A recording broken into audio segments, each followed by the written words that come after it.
Muito boa tarde, senhoras e senhores deputados. Vamos dar início à reunião da Comissão Permanente do dia de hoje. Peço aos senhores agentes da autoridade que possam abrir as galerias para que entrem cidadãos que tenham pedido para assistir. E antes de entrarmos na ordem de trabalho, deixo dar a palavra ao senhor secretário para a leitura de expediente. Muito obrigado, Sr. Presidente, para informar a Câmara que deu entrada à seguinte iniciativa já admitida pelo Sr. Presidente da Assembleia da República e que respeita ao projeto de deliberação número 20 do PAR e que é uma iniciativa que iremos votar de seguida, Sr. Presidente. Muito obrigado. Muito obrigado, Sr. Secretário. Estamos também só à espera que a Sra. Deputada Elsa Paes também se junte a nós para ficarmos com a mesa da Comissão Permanente completa. Portanto, o primeiro ponto da ordem de trabalhos será votações, será exatamente a votação do projeto de deliberação número 20 do PAR, convocação do plenário da Assembleia da República para o dia 25 de abril de 2025. Temos quórum de votação. Eu pergunto quem vota contra, quem se abstém, aprovado por unanimidade. Fica então convocado o plenário para o dia 25 de abril. Vamos entrar no ponto 2, declarações políticas. São declarações políticas sem pedido de esclarecimento. A primeira será feita pelo grupo parlamentar do CDS-PP, que tem até 6 minutos para a sua intervenção. Será o Sr. Deputado João Almeida.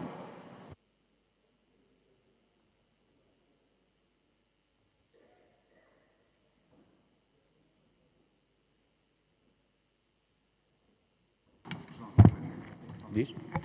Sra. Deputada Inês Sousa Real. Sr. Presidente, é só para dar nota que não me consegui registar, mas estava presente na votação e votei a favor. Muito obrigado. Ficará registado em ata. Tem então a palavra o Sr. Deputado João Almeida. Diga. Sr. Presidente, para o mesmo efeito, eu e o deputado Pedro Delgado Alves não nos registámos. E acho que o António Mendes também não. Registaste? Os serviços vão olhar para a sala e vão registar todos os deputados que estão presentes. Bem, peço que desculpa. são da Comissão Permanente. Há vários grupos parlamentares. De todos os grupos parlamentares há situações dessas e os serviços farão o devido registro dos elementos da Comissão Permanente. Estejam todos descansados. Vamos então começar. Sr. Deputado João Almeida. Muito obrigado, Sr. Presidente, senhoras e senhores deputados. Desde a última reunião deste Parlamento, foram conhecidos vários dados relevantes numa altura em que se assinala um ano de funções do Governo. Foram conhecidos dados relativos às contas públicas, onde se registra um excedente de 0,7%. Este excedente, que é importante, compara com duas previsões que são muito relevantes também. O Governo do Partido Socialista, quando fez o seu orçamento para 2024, previa um excedente de 0,2%. Pouca ambição comparado com o resultado que o Governo PSD-CDS conseguiu de mais do triplo desta previsão do Partido Socialista. Mas mais relevante ainda é a previsão do Banco de Portugal, que no seu relatório de dezembro de 24, ou seja, poucos dias antes de o ano terminar, previa não um excedente menor, mas previa que iria haver déficit. Previa ao Banco de Portugal, liderado por Mário Centeno, que as contas públicas de 2024 registrariam um déficit de 0,1%. Aqui já não estamos perante a pouca ambição do Partido Socialista, estamos perante um catastrofismo irrealista que não tem qualquer sentido. Mas é importante também registarmos o contributo que este excedente tem para a redução da dívida pública. A dívida pública voltou a valores abaixo de 95% do PIB. Ou seja, foi possível, com a gestão do PSD e do CDS, fazer uma redução significativa da dívida pública que nos põe numa rota de sustentabilidade das contas públicas a médio e longo prazo. É importante compararmos a situação e percebermos se esta evolução das contas públicas teve ou não teve uma consequência positiva também na economia. E aí registamos um crescimento de 1,9% no ano de 2024. 1,9% é mais do dobro daquele que foi o crescimento médio da zona euro. E, portanto, aqui também é importante registar se este crescimento da nossa economia teve ou não teve reflexo na vida concreta de cada português. E aí vamos a indicadores mais precisos. Rendimento disponível das famílias. Aumentou em 2024, com a governação do PSD e do CDS, 10,5%. Ou seja, as famílias portuguesas tiveram um rendimento mais de 10% acima daquilo que tinham tido no último ano de governação do Partido Socialista. Isso teve outra consequência positiva para o equilíbrio da economia nacional, que é o aumento da taxa de poupança. Um dos indicadores mais preocupantes ao longo dos anos em Portugal, que não conseguia um desenvolvimento positivo e que teve em 2024 um salto de 8,3% para 12,2%, aumentando mais uma vez para cima de 10% a taxa de poupança dos portugueses.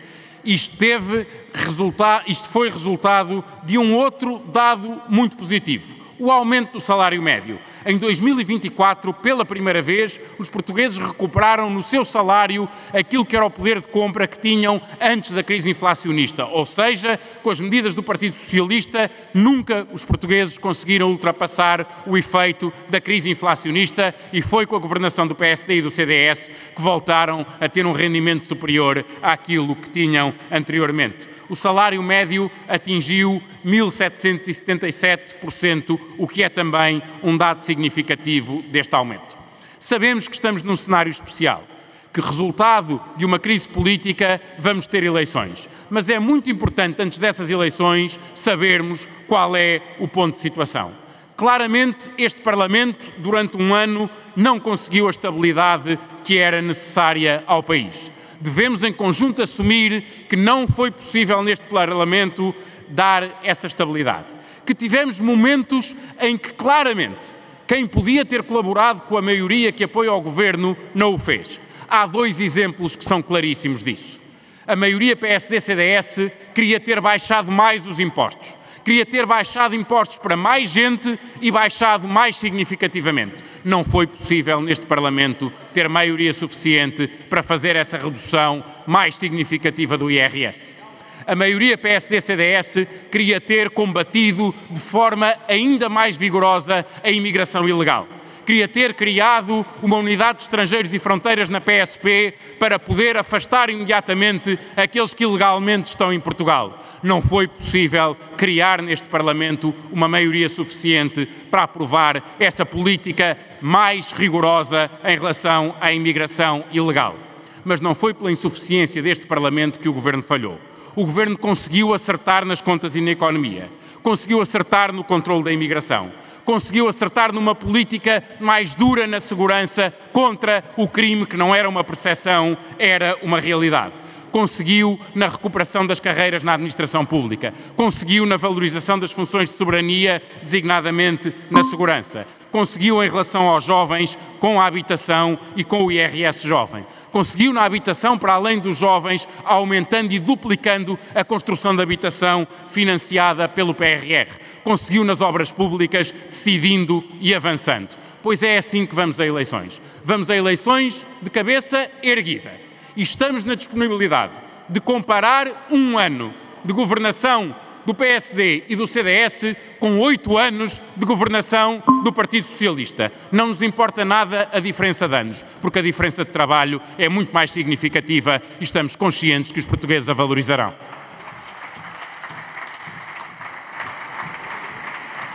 Muito obrigado, Sr. Deputado. A próxima declaração política é do Grupo Parlamentar do PSD.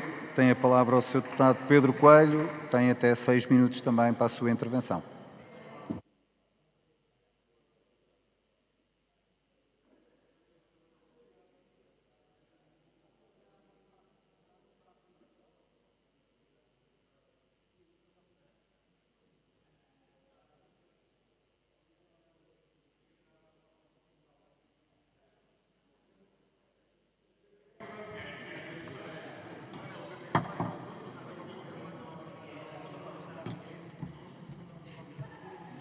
Senhor Presidente, senhoras e senhores deputados, Portugal está numa encruzilhada, e não por culpa de quem governa bem, mas por obra de quem não gosta de quem gosta de sabotar os que já provaram que fazem bem melhor. A rejeição da moção de confiança não foi mais do que um golpe com o intuito de derrubar o 24º Governo Constitucional liderado por Luís Montenegro e assim atirar o país para eleições antecipadas e para um pântano de incerteza.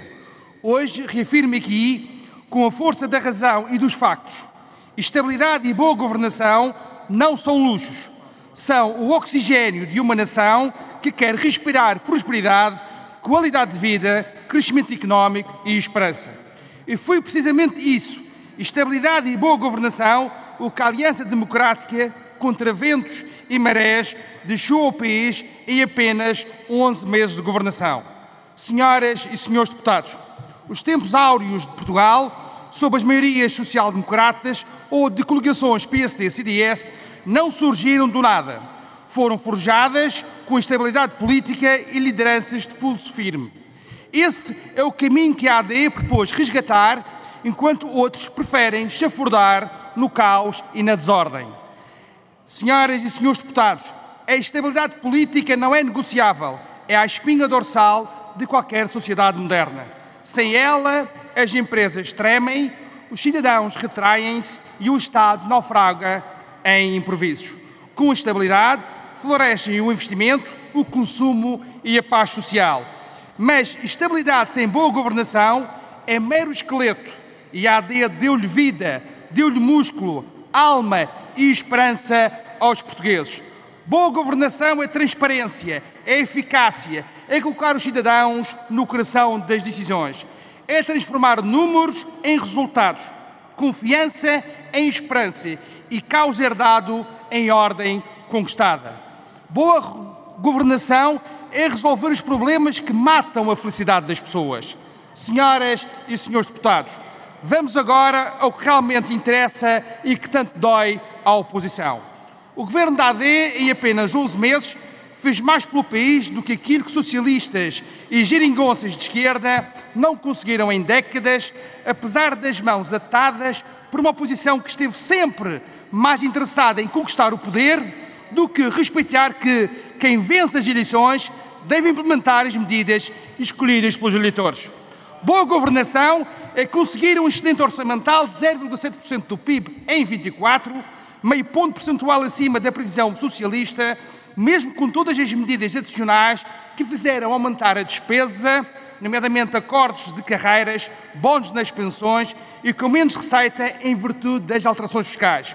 Boa governação é reduzir a dívida pública para 94% do PIB. Boa governação é promover o crescimento económico, sendo que o PIB cresceu 1,9% em volume em 24, quase o dobro da União Europeia, que foi de 1%, e acima da previsão míope do PS, que era de 1,5%. A este propósito, o líder da oposição fala-nos em abrandamento. Se assim o é, pergunto, por que crescemos mais do que a Europa e acima das previsões socialistas? Boa governação é termos em fevereiro deste ano 5,2 milhões de pessoas empregadas, valor mais elevado desde fevereiro de 1998, com uma taxa de desemprego em termos homólogos que caiu 0,1 pontos face a fevereiro de 24. Boa governação é conseguirmos que em 2024 a remuneração bruta total mensal média por trabalhador se fixasse em 1.602 euros, um aumento de 6,3% relativamente a 2023. Boa governação é, por exemplo, duplicar a meta de habitação pública para 59 mil habitações até 2030 e isentar de IMT e imposto de selo para jovens até aos 35 anos. Boa governação é imprimir políticas económicas que potenciem um investimento que cresceu em 24, 2,3%. Boa governação transmite confiança e credibilidade aos mercados, sendo que recuperamos o rating da dívida pública para o critério A. Ou seja, enquanto os mercados nos aplaudem, os socialistas lamentam-se. Senhoras e senhores deputados, enquanto o PS fala em crise, em abrandamento, nós respondemos com obra feita. Tudo isto e haveria muito mais em apenas 11 meses de governação, com 3/4 do orçamento, com minoria e com diversas pedras no caminho. O PSD-CDS entregou para já o que o PS nunca imaginou e o país precisava. A 11 de março de 2025, a AD desafiou o PS para uma estabilidade e mostrou resultados e números que não enganam. O PS respondeu com insinuações baratas e o Chega seguiu a mesma estratégia. Senhoras e senhores deputados, este número artístico de ficção já tem antecedentes. Nos Açores, em 2023, PS e Chega aliaram-se para derrubar Bolieiro. Em 24, o povo escolheu a estabilidade. Na Madeira, em janeiro de 25, o PS e Chega censuraram um bom governo do PSD. Em março, aqueles que censuraram foram censurados e perderam mandatos e votos. E Miguel Albuquerque teve o melhor resultado. Senhoras e senhores deputados, para concluir, a coligação PS-Chega foi uma emboscada desde o primeiro dia. O PS escolheu o partido em vez das pessoas. O Chega escolheu o caos em vez do país. Mas os portugueses, tal como nos Açores e Madeira, saberão dar-nos o troco. A razão está do nosso lado, os factos são as nossas armas e o povo será o nosso juiz. Muito obrigado.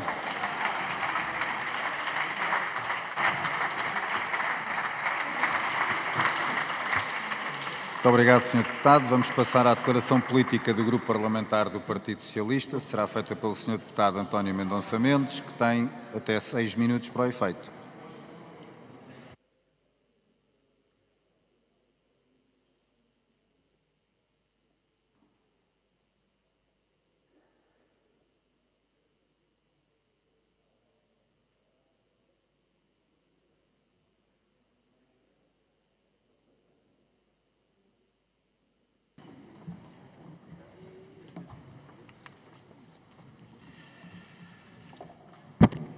Sr. Presidente, senhoras e senhores deputados, o Governo da AD aumentou a carga fiscal sobre as empresas e sobre as famílias. O que, noutros tempos, o ainda Primeiro-Ministro classificava como esbulho fiscal, é hoje o resultado que tem a AD para apresentar, porque a carga fiscal subiu.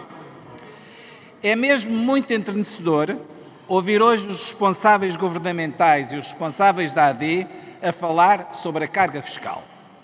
Hoje já os ouvimos falar em dinamismo económico, em mercado de trabalho em máximos, em salários a crescer.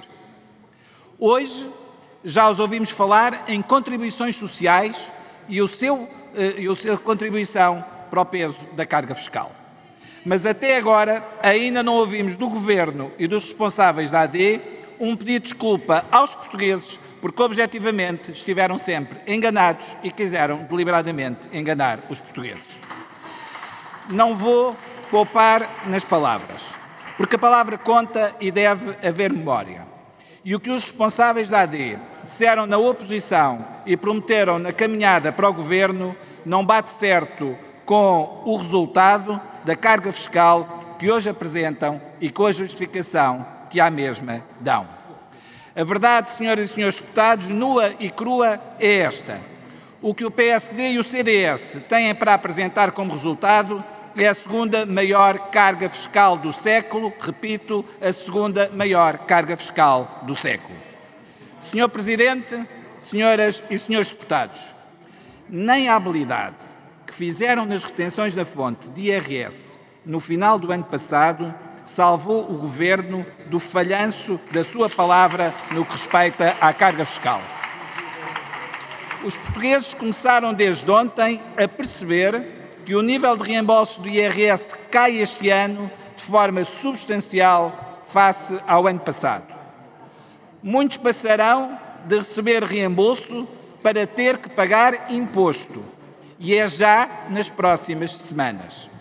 Não estamos a falar apenas de reembolsos mais pequenos. Estamos a falar de trabalhadores que passam de reembolso a pagamento de imposto. E isto está a acontecer por exclusiva responsabilidade do Governo.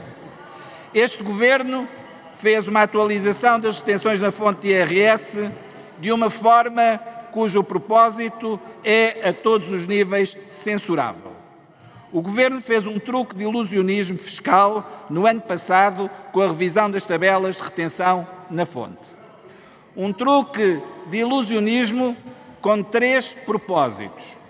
Primeiro, o de criar a percepção de recuperação de rendimentos dos portugueses e ganhar boas vontades. Em segundo lugar, para induzir o consumo privado em época natalícia para apresentar um crescimento do PIB melhor no último trimestre do ano. E em terceiro lugar, para diminuir o saldo orçamental do ano passado, procurando corroborar o primeiro embuste deste Governo de que teria herdado contas pior do que aquelas que efetivamente herdou. Senhoras e senhores deputados, é imperdoável o que fizeram aos portugueses e ao país. A conta de IRS que milhares de portugueses terão de pagar nas próximas semanas é o preço da leviandade deste Governo e que a este Governo deve ser cobrado. Sr. Presidente, senhoras e senhores deputados, caiu a máscara ao Governo e à AD com a subida da carga fiscal. Como já tinha caído a máscara quando prometeram baixar 1.500 milhões de euros de IRS, que afinal eram só 300 milhões. Como já tinha caído quando disseram que o Orçamento de Estado não aumentava nenhum imposto e depois aumentaram os impostos sobre os combustíveis. Como cai agora a máscara com os reembolsos de IRS a encolher ou as pessoas a passarem a pagar imposto já nas próximas semanas. Este é um Governo com uma máscara, mas uma máscara que cai na primeira curva. Lembremos-nos da isenção de IMT para os jovens.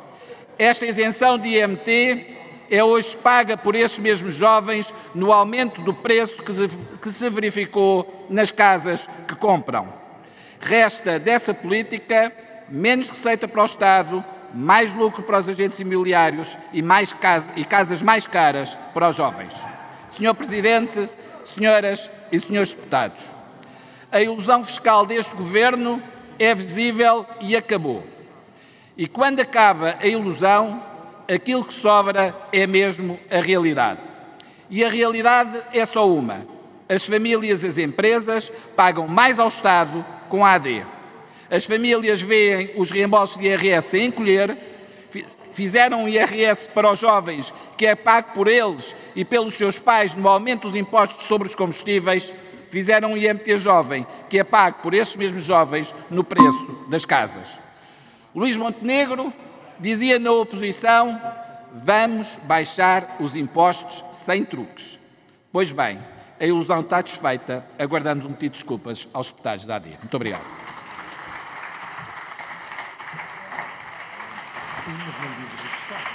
Muito obrigado, Sr. Deputado. Vamos passar à declaração política do Grupo Parlamentar do Chega. Tem até 6 minutos e tem a palavra o Sr. Deputado André Ventura.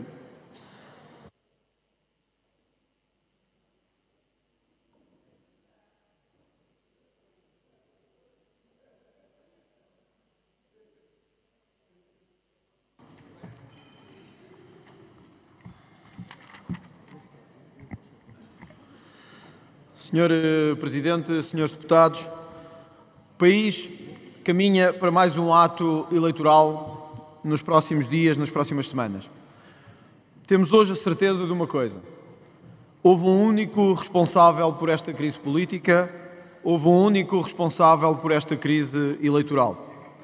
Houve um responsável por escolher-se a si próprio em vez do país.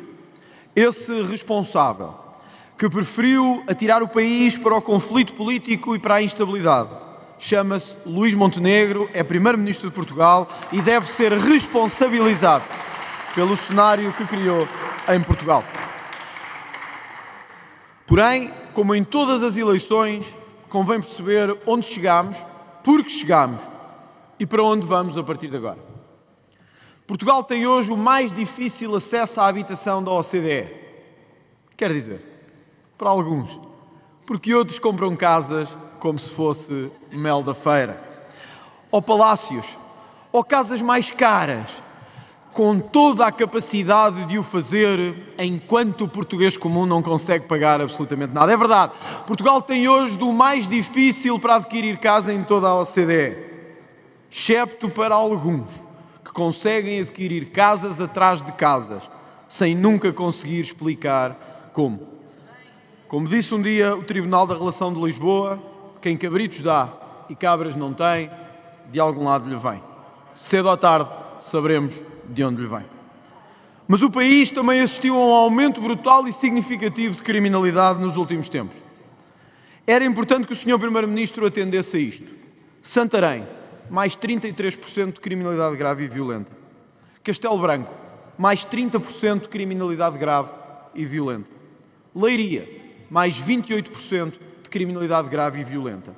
O país afunda em bandidagem de norte a sul, capaz de entrar pelas nossas fronteiras, de destruir todo o tecido social e de ameaçar os nossos cidadãos. O que é que fizemos? Endurecemos as leis? Não. Endurecemos as penas de prisão? Não.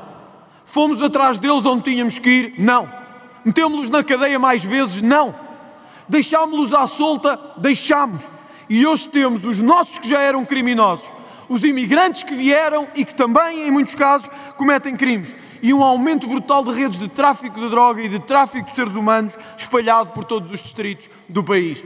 Não, portuguesas e portugueses, Luís Montenegro não é a solução. Luís Montenegro é um dos problemas da criminalidade em Portugal.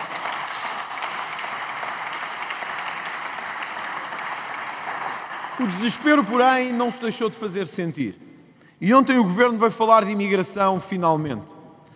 A 40 dias da campanha eleitoral cessar e de termos a chamada às urnas, o Governo percebeu o que o Chega anda a dizer há 6 anos. Temos imigrantes a mais. O Governo percebeu o que o Chega anda a dizer há 5 anos ou 6.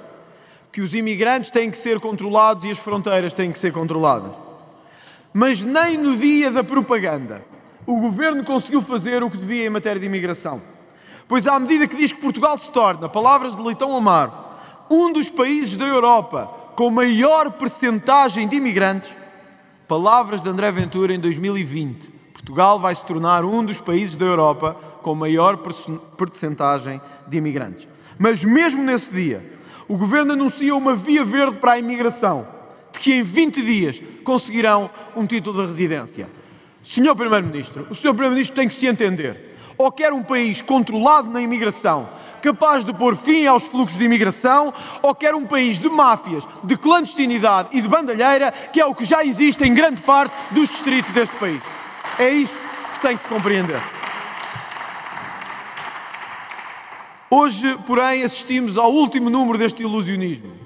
Um governo que fingiu estar num Conselho de Ministros para ir fazer propaganda para o mercado do bolhão. Hoje mesmo, nesta ação de propaganda disfarçada de Conselho de Ministros, Luís Montenegro disse que executou 1/3 das medidas de todo o programa de governo. 1/3 de todas as medidas. Fomos ver qual era o 1/3 destas medidas. Terá sido na descida de IRC em 2%? Não, certamente que não. Terá sido no controle da imigração? Também não terá sido. Terá sido no plano de combate à corrupção que iam fazer e no plano que iam apresentar? Certamente que também não. Terá sido na tal modernização administrativa que iam fazer? Também certamente que não.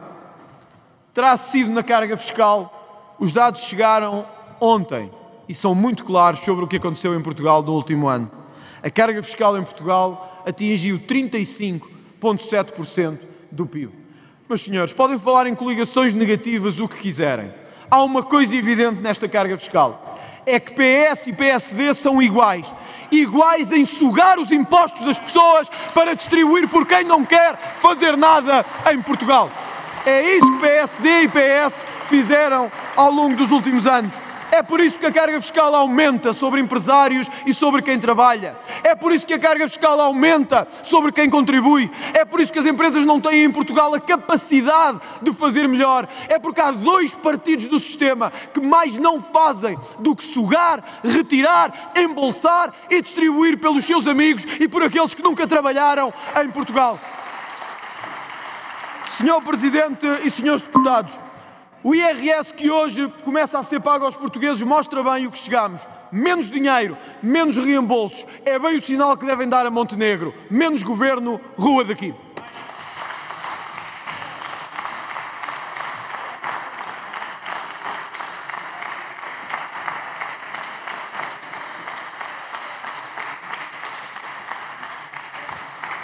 Muito obrigado, Sr. Deputado. Vamos passar à declaração política do Grupo Parlamentar da Iniciativa Liberal. Tem a palavra a Sra. Deputada Mariana Leitão. Tem até 6 minutos para o efeito.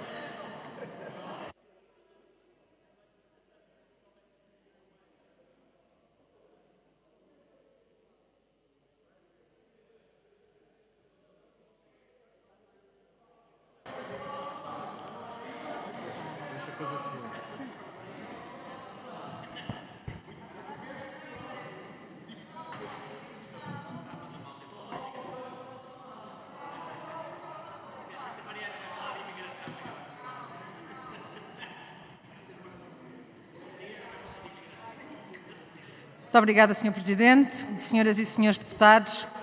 A segurança dos cidadãos é um pilar fundamental de qualquer sociedade livre e desenvolvida e uma condição essencial para a liberdade.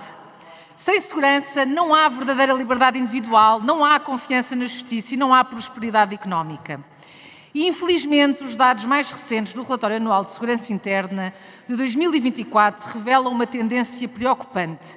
A criminalidade violenta e grave continua a aumentar em Portugal. Embora a criminalidade geral tenha diminuído 4,6%, a criminalidade violenta aumentou, ultrapassando os 14 mil crimes participados. Casos de roubo por esticão cresceram, roubos de viatura dispararam e os crimes de violação aumentaram, atingindo 543 casos, o número mais alto da última década. Além disso, a delinquência juvenil registrou um crescimento de 12,5%, evidenciando falhas graves na prevenção do crime. Estes números não podem ser ignorados e o panorama, embora que ainda não seja catastrófico, exige uma resposta rápida, eficaz e adaptada aos tempos atuais.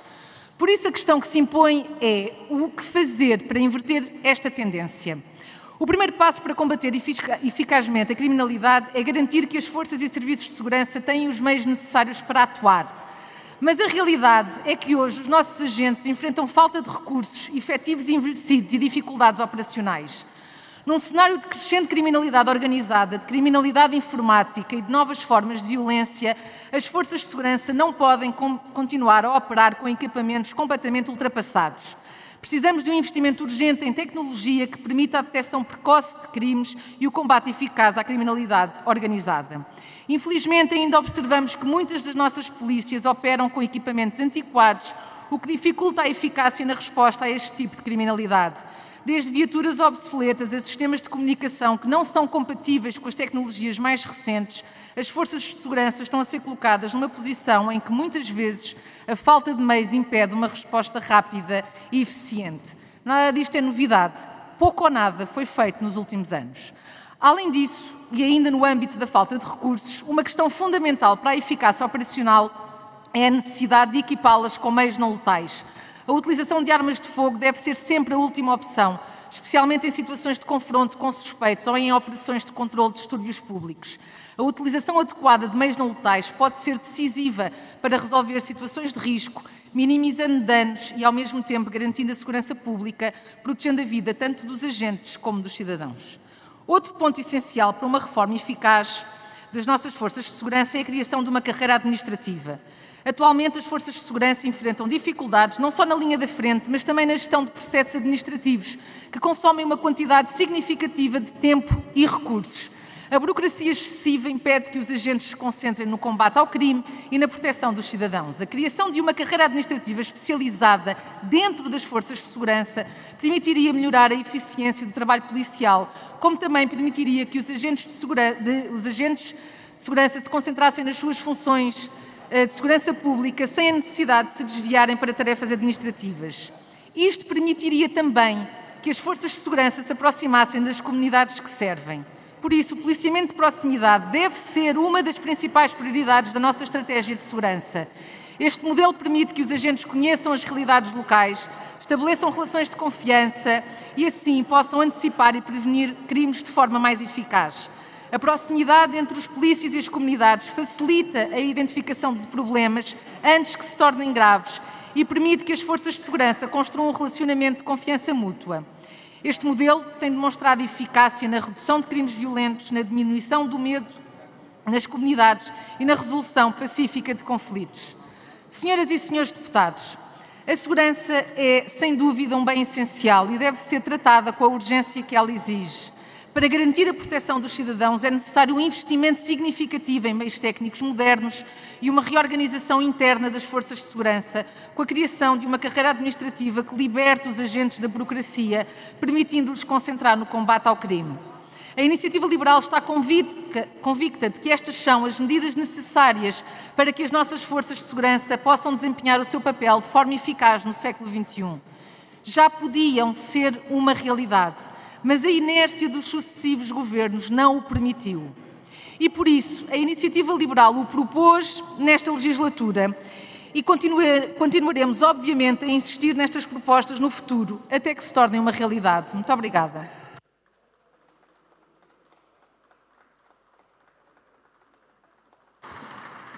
Muito obrigado, Sra. Deputada. Vamos passar à declaração política do Grupo Parlamentar do Bloco de Esquerda. Tem a palavra o Sr. Deputado Fabiano Figueiredo. Tem até 6 minutos para o efeito.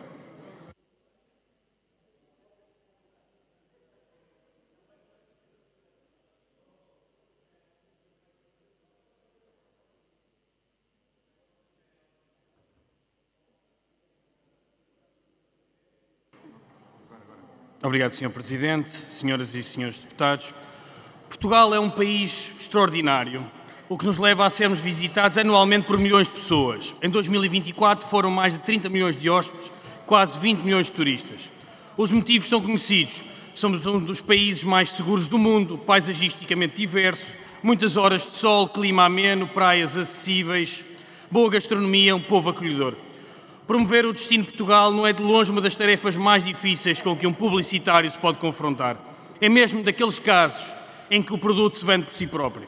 O peso do turismo no PIB português bate um recorde atrás do outro. Atualmente já pesa quase 13%, o que corresponde a mais de 30 mil milhões de euros. Somos o 5º país do mundo em que o turismo mais pesa no PIB. Apesar disso, o Governo pretende que o turismo chegue mesmo a 20% do PIB, 14 vezes a Auto-Europa. Para os próximos anos está prevista a abertura de 200 novos hotéis, 82 na área metropolitana de Lisboa, 54 só na cidade de Lisboa. Um aumento de 16% da capacidade hoteleira numa cidade que já tem 334 hotéis. No Porto, devem abrir 122 novos hotéis, um aumento de mais de 60% da oferta atualmente existente. A estes dados extraordinários somam-se outros igualmente extraordinários. O investimento imobiliário cresceu 54% em 2024, fixando-se em 2,3 mil milhões de euros. Os fundos de investimento imobiliário atingiram níveis recorde de rentabilidade de 34%. Os fundos nacionais gerem um valor histórico de 15,5 mil milhões de euros. Só um pequeno fundo do BCP valorizou uns extraordinários 2.600%. Não é por isso de estranhar que os maiores bancos atinjam lucros extraordinários de 5,5 mil milhões de euros. O extraordinário mercado imobiliário e turísticos criam excêntricos todos os dias, mas tal como o Euromilhões, o prémio só sai a poucos. Em Portugal, quem constrói as casas, limpa os hotéis, atende nos cafés e nos restaurantes, trabalha nos supermercados, mete a economia a funcionar e os serviços públicos a responder, tem uma vida extraordinária. Extraordinariamente difícil. Entre um turno e o outro, corre-se contra o ponteiro dos relógios, disfarça-se o cansaço, faz-se uma ginástica extraordinária para conciliar a vida profissional e familiar, para esticar o salário até o fim do mês. Faz-se, não poucas vezes, mais uma hora extraordinária para as despesas ordinárias. Em Portugal, mais de metade dos trabalhadores ganha entre 800 e 1.000 euros. A renda da casa leva quase o salário todo, quando não leva mesmo todo. As famílias gastam 40% do seu orçamento mensal em habitação. Lisboa é mesmo uma das capitais europeias mais caras da Europa. A OCDE mete-nos no pódio dos países em que é mais difícil comprar casa. O preço médio de uma casa em Lisboa são 360 mil euros, 360 meses de salário para a pagar. A renda média em Lisboa é de 1.220 euros, mais de um salário inteiro. Quem é que entre os milhões de trabalhadores e trabalhadoras que metem todos os dias o país a funcionar consegue pagar uma casa? Nós conhecemos a resposta. Este país de gente extraordinária, que faz o dia-a-dia um combate extraordinário, sai de casa dos pais cada vez mais tarde, divide a casa até aos 40, depende de apoios sociais para arrendar uma casa, vive na rua ou numa barraca, mesmo trabalhando todos os dias. A extraordinária crise da habitação que a direita agravou não necessita, no entanto, que inventemos medidas extraordinárias. É só mesmo aprender com os melhores exemplos europeus, com a maioria dos países da OCDE que intervém no mercado de arrendamento, com as medidas aplicadas na Alemanha e nos Países Baixos que impõem limites nas rendas, com as várias cidades europeias que regulam de forma eficaz o turismo, com quem enfrenta a especulação imobiliária e taxa a banca para investir em habitação pública a custos acessíveis. Baixar as rendas, baixar o preço da casa, está à distância da coragem da decisão política. É para isso que o Bloco de Esquerda cá está, cá estamos, todos os dias, para ter a coragem de responder à maioria deste país, que todos os dias faz coisas extraordinárias, apesar das dificuldades que carrega às costas, todos os dias, de forma extraordinária. Muito obrigado, Sr. Deputado. Vamos passar à declaração política do Grupo Parlamentar do Partido Comunista Português, até 6 minutos também. Tem a palavra o Sr. Deputado António Filipe.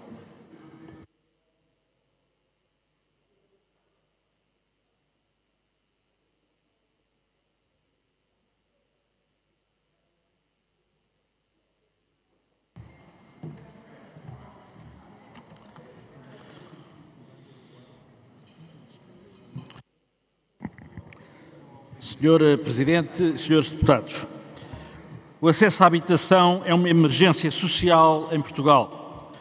Um estudo divulgado recentemente pela Caritas refere que em 2023 havia 13 mil pessoas a viver em situação de sem-abrigo, mais do dobro em comparação com 2018. Em 2023, quase 5% da população vivia em sobrecarga das despesas de habitação. Em simultâneo, aumentou para 12,9% a taxa de sobrelotação da habitação. A taxa de privação severa das condições de habitação aumentou para 6%, depois de ter estado nos 4,1% em 2019. São as crianças e as famílias com rendimentos mais baixos que registram maior privação severa das condições de habitação e isso impede que haja igualdade de oportunidades e influencia toda a sua vida futura. O acesso a uma habitação adequada é uma das razões que sustenta a permanência muito maior dos jovens em casa dos pais em Portugal em comparação com os restantes países europeus. Um estudo realizado pelo Centro de Estudos Sociais da Universidade de Coimbra revela que mais de 70% das pessoas que vivem numa casa arrendada estão com dificuldades em pagar a habitação. A situação do país em matéria de acesso à habitação é o retrato fiel das consequências das políticas de direita. Com 3 milhões e 400 mil trabalhadores a ganhar menos de 1.000 euros por mês, com o preço das casas a duplicar em poucos anos e a atingir preços incompatíveis com os rendimentos da esmagadora maioria dos portugueses, com a precarização dos contratos de arrendamento, a facilitação dos despejos e o aumento especulativo das rendas, em consequência da famigerada lei das rendas, que tanto o PS como os partidos da direita se recusam a alterar. Com a liberalização do alojamento local, com a manutenção dos vistos gold, com a manutenção do regime fiscal mais favorecido dos estrangeiros ricos chamados de residentes não habituais, com a falta de investimento público em construção de habitação, com tantas casas devolutas nas mãos de fundos imobiliários, sem gente e com tanta gente sem casa que possa comprar ou arrendar.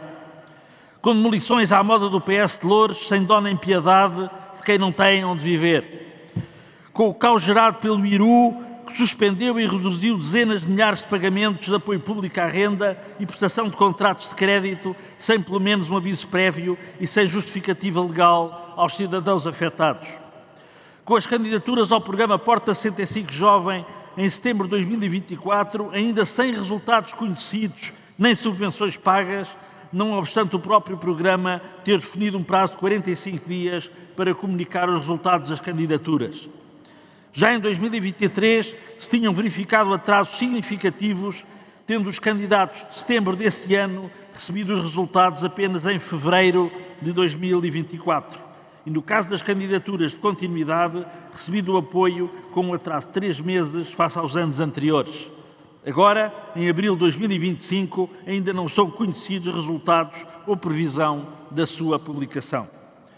Com o arrastamento de situações como a dos moradores das Torres da Fidelidade em Santo António dos Cavaleiros, foram vendidas a uma imobiliária sem acautelar a situação dos respectivos moradores, que agora, de forma inaceitável, são ameaçados de despejo. com as ameaças permanentes de demolição de habitações precárias de quem não tem mais onde morar, como acontece nas Marinhas do Tejo, no Concelho de Loures. Se a política de habitação que tem sido seguida nos últimos anos não for travada, o país ameaça voltar aos anos 80 do século passado, quando os bairros de barracas eram a imagem de marca das áreas metropolitanas. Agora, 30 anos depois do Programa Especial de Realojamento, o que estamos a assistir é à execução de um Programa Especial de Desalojamento pela mão de sucessivos governos. A pobreza e o aumento das desigualdades não caem do céu, nem são fruto do acaso. A crise da habitação também não. São o resultado de políticas de aumento da exploração dos trabalhadores, de baixos salários e de parcas reformas, de incentivo à especulação imobiliária e aos lucros da banca à custa dos rendimentos das famílias, de incentivo a uma sociedade que enriquece alguns em vez de distribuir a riqueza criada. O que o país exige é uma política de habitação em que o Estado assuma as suas responsabilidades na promoção direta de habitação pública acessível, na regulação do mercado habitacional, garantindo a estabilidade dos contratos de arrendamento e a limitação dos aumentos das rendas, na limitação dos lucros injustificados da banca à custa das famílias endividadas, na regulação do alojamento com fins turísticos, na eliminação de benefícios fiscais injustificados aos estrangeiros ricos que fazem aumentar de forma exorbitante os preços da habitação em Portugal. Senhoras e senhores deputados, hoje, dia 2 de abril, dia em que passam exatamente 49 anos sobre a aprovação da Constituição da República, é preciso lembrar que o artigo 65 consagra o direito de todos a uma habitação digna e o dever do Estado de a assegurar não pode continuar a ser esquecido pelos governos. O PCP não esquece e assume de pleno essa responsabilidade perante o povo português. Disse. Muito obrigado, Sr. Deputado. Vamos passar à declaração política do Grupo Parlamentar do LIVRE. Tem até 6 minutos também. Tem a palavra a Sra. Deputada Isabel Mendes Lopes.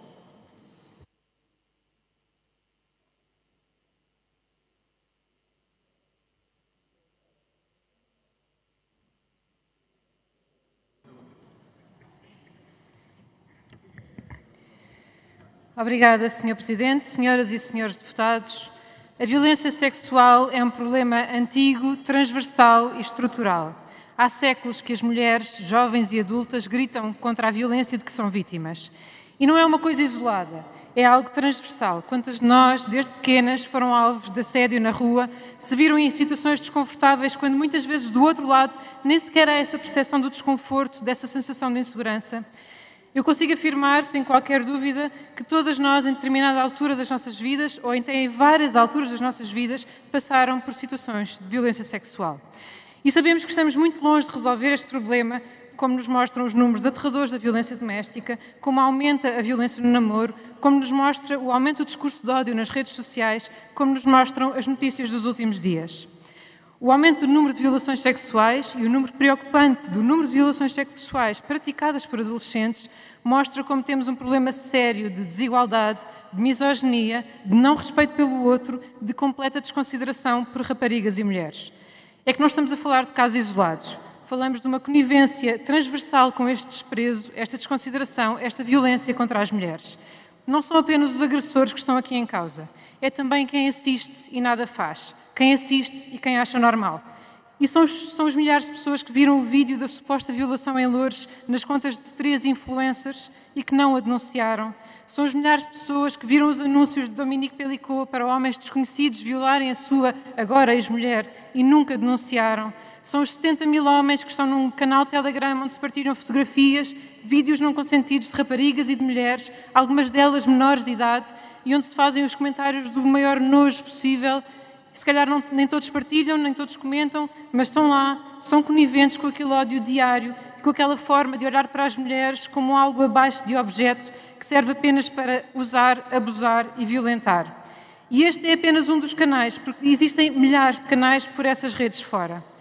A violência contra as mulheres, contra as pessoas particularmente vulneráveis, incluindo crianças, jovens e mulheres trans, por exemplo, vem diretamente da tolerância social e transversal que existe em relação ao sexismo.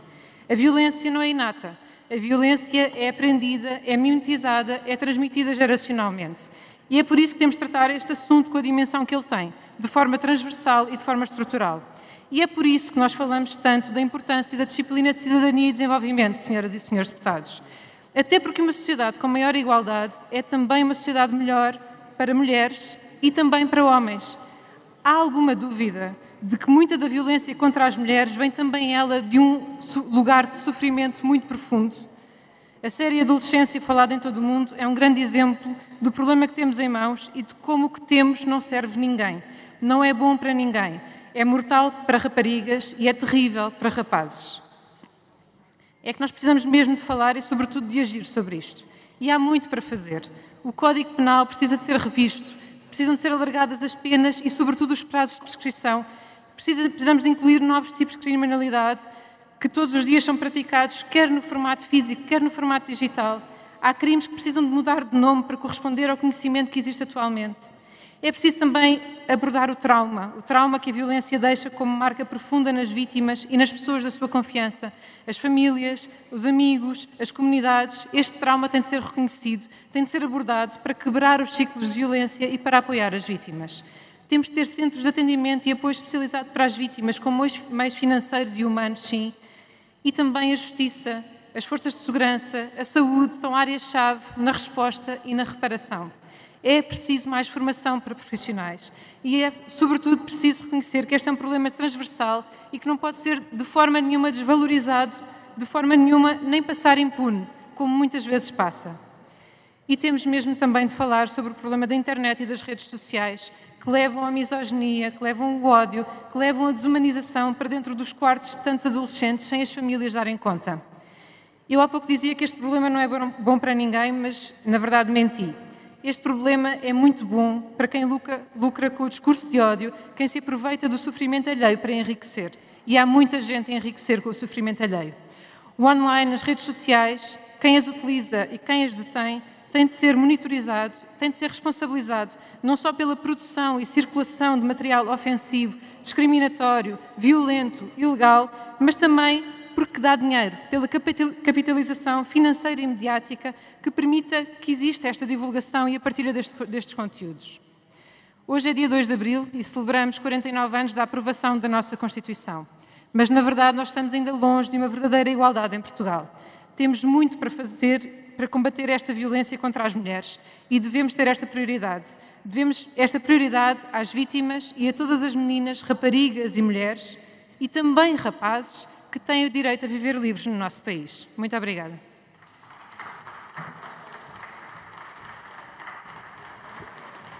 Muito obrigado, Sra. Deputada. Vamos para a última declaração política da Sra. Deputada Inês Sousa Real, do PAN. Tem também até 6 minutos.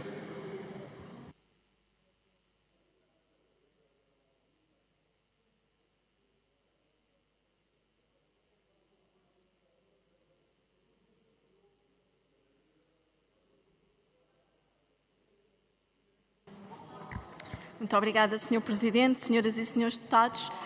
Não podemos deixar de começar esta intervenção sem evocar o 49º aniversário da aprovação da nossa Constituição. E embora alguns neste Parlamento queiram e já tenham dito que o lugar da Constituição era no caixote do lixo, a verdade é que a Constituição da República Portuguesa continua a ser um farol para a liberdade, para os direitos fundamentais e continua a ser a garantia de um Estado social forte que toma partido a favor do direito à saúde, do direito à educação e do direito à habitação. Continua também a ser a porta para uma economia com justiça social e sustentabilidade, para um país com mais solidariedade intergeracional e que respeita o ambiente. Pelo que levarmos o pioneirismo da Constituição para a vida das pessoas, explicar às pessoas como queremos fazer deste pioneirismo realidade nas suas vidas, deve ser um guião e um ponto de partida para todos os partidos do campo democrático na campanha que agora se aproxima e na próxima legislatura. Mas no final de um ciclo político e na antecâmara de mais uma campanha eleitoral, é essencial que cada força política diga ao país o que é que andou a fazer neste ano de trabalho parlamentar. O PAN termina a sua legislatura com a consciência tranquila de ter sido, pela segunda vez consecutiva, o partido mais produtivo do Parlamento, com 250 propostas apresentadas. A nossa capacidade de construir consensos para melhorar o país ficou visível quando, no Orçamento de Estado, aprovámos 46 propostas e fomos mesmo o partido da oposição que mais propostas aprovou. A vontade do PAN em construir consensos fica patente quando, no processo legislativo, aprovámos também 63 propostas, sendo de longe o partido com a melhor média de aprovações por deputado e tendo, inclusive, aprovar um maior número de propostas do que o Governo e que o próprio PSD e CDS que o suportam. E não são apenas números, são-sim medidas que fazem a diferença na vida das pessoas e do país. Se não vejamos, num país em que os políticos nem sempre mostram capacidade de proteger a natureza e os recursos naturais, como estamos a ver recentemente com a tentativa de abate dos jacarandás na Avenida 5 de Outubro por Carlos Moedas, com a carta branca dada neste mês passado também do Governo da AD para que se iniciem sondagens na mina do Barroso ou a aprovação do simplex ambiental do anterior Governo, que tem legitimado o abate de milhares de sobreiros para a construção de centrais fotovoltaicas, foi precisamente o PAN que conseguiu fazer de Portugal o primeiro país a aprovar uma moratória que impede a mineração em mar profundo até 2050, protegendo os nossos oceanos, os seus recursos, os ecossistemas e a biodiversidade. Também neste Parlamento, o PAN conseguiu afirmar o direito das gerações futuras a um clima estável, garantindo quer que a construção do aeroporto de Alcochete, quer o alargamento previsto para o aeroporto em Humberto Delgado ou o aeródromo de Cascais sejam sujeitos à avaliação de impacto ambiental.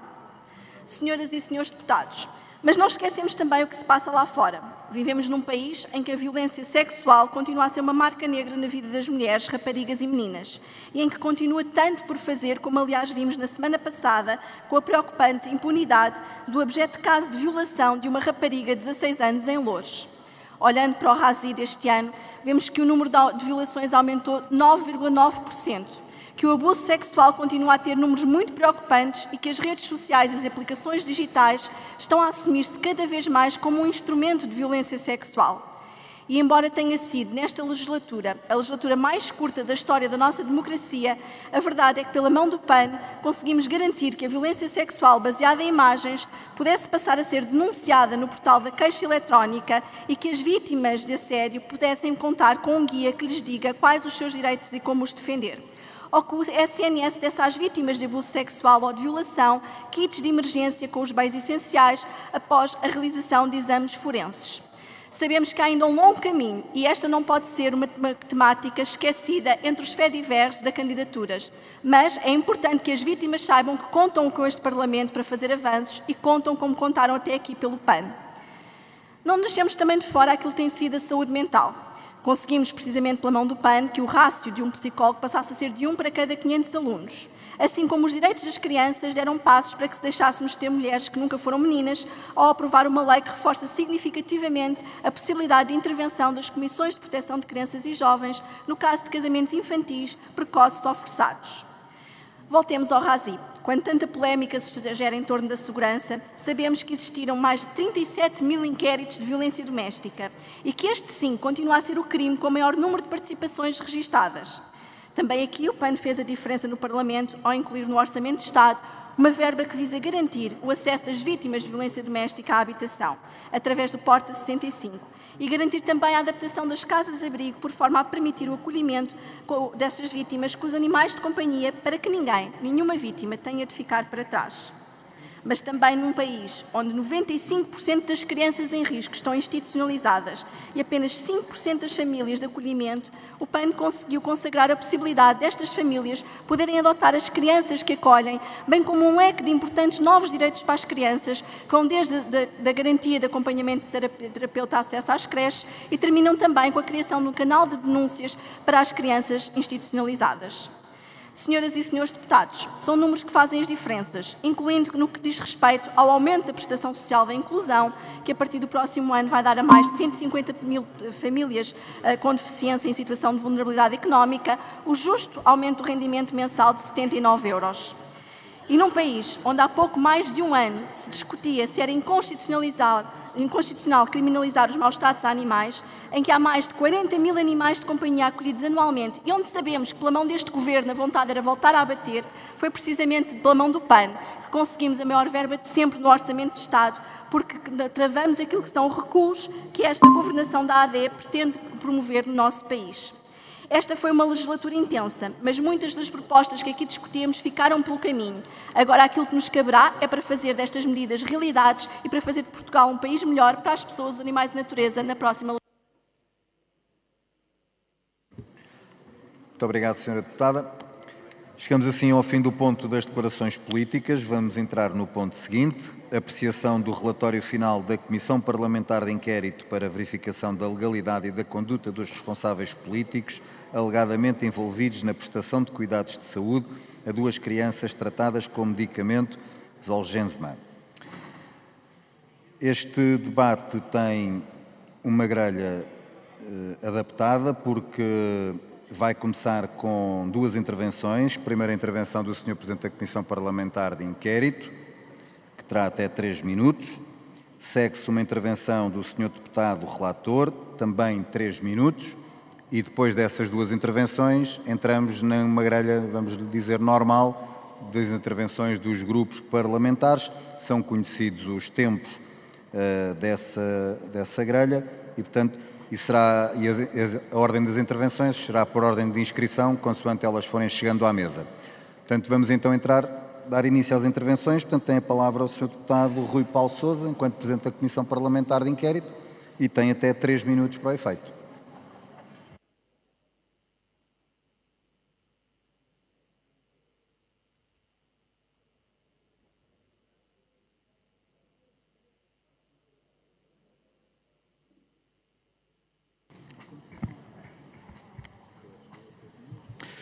Senhor Presidente, senhoras e senhores deputados, esta é a minha última intervenção como Presidente da Comissão Parlamentar de Inquérito para verificação da legalidade e da conduta dos responsáveis políticos alegadamente envolvidos na prestação de cuidados de saúde a 2 crianças gêmeas, sublinho, gêmeas, tratadas com medicamento Zolgensma.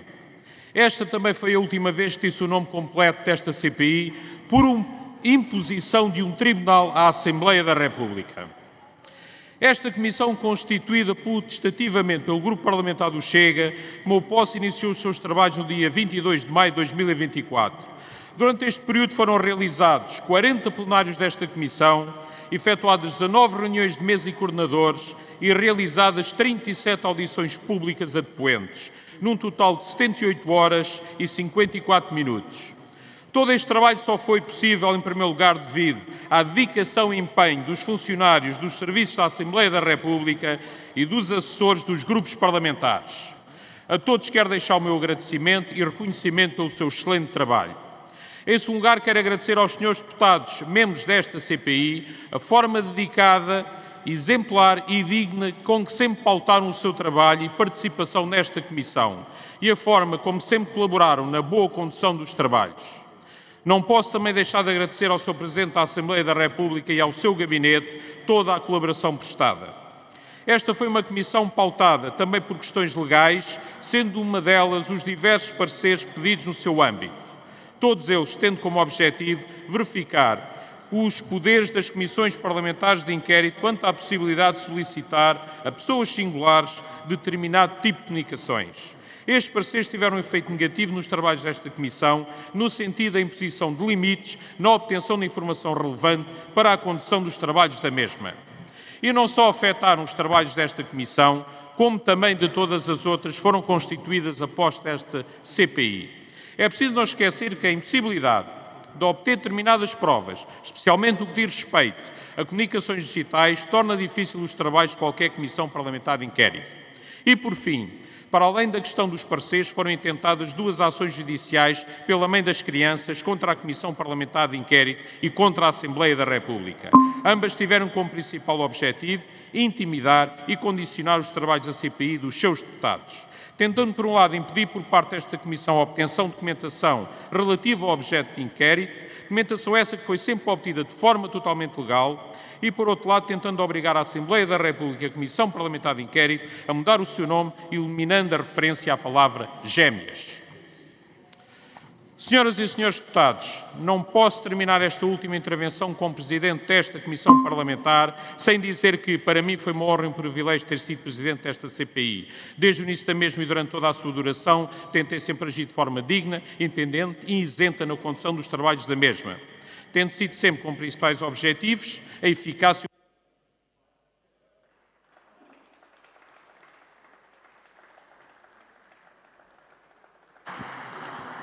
Muito obrigado, Sr. Deputado. Tem agora a palavra o Sr. Deputado Relator, António Rodrigues. Tem até 3 minutos para o efeito.